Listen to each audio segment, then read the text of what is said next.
Well, hello again, everybody. It is great to be able to reach out to you all again.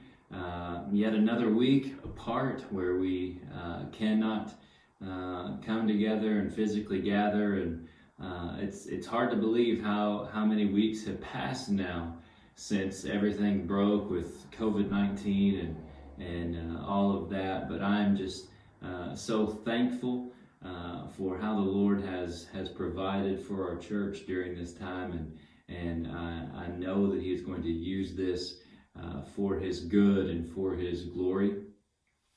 Today I'm coming to you from the very front of our church building. This is the welcome area that you would see if you come in the front doors here. This door that you see behind me leads into our sanctuary.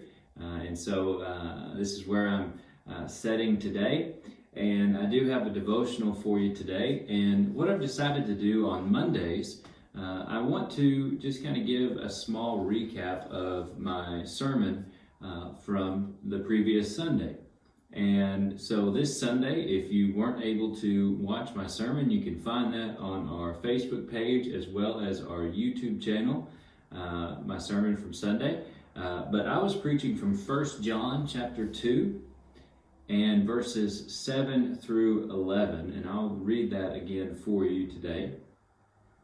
He says, "Dear friends, I'm not writing you a new command, but an old command that you've had from the beginning.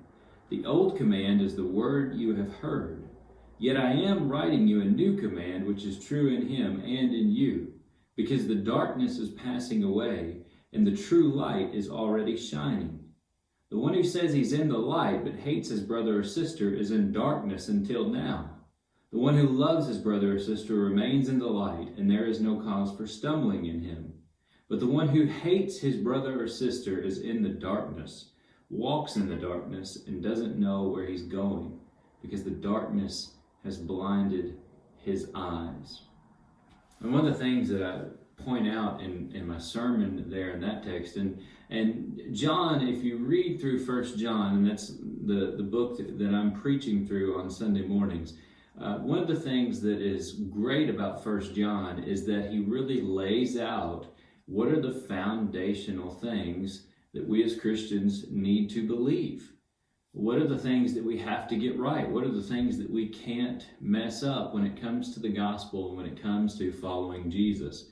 And a lot of 1 John really calls us to examine ourselves, examine our own life, and ask the question, am I living out these realities? Am I living out these truths in my daily walk with Christ? And what he says here, he mentions, he's just very blunt about this. He says, the one who says he's in the light, so the one who claims to be a Christian, but he hates his brother or sister, is in the darkness until now. And what he's saying is if you claim to be a follower of Jesus, you claim to be born again, you claim to truly know Jesus, but yet you are living with a continual hate, a continual bitterness, a continual resentment in your heart towards someone else. He says, you are not in the light. You are in darkness. And really just a sobering reminder for us as believers that what the world needs to see from us more than anything else is they need to see the love of Christ. They need to see us willing to lay down our lives for others in the same way that our Lord laid down His life for us. And so I hope that you have been encouraged and blessed by our sermon series in 1 John as he continues to lay out. I encourage you to tune in and watch on Sunday mornings if you haven't.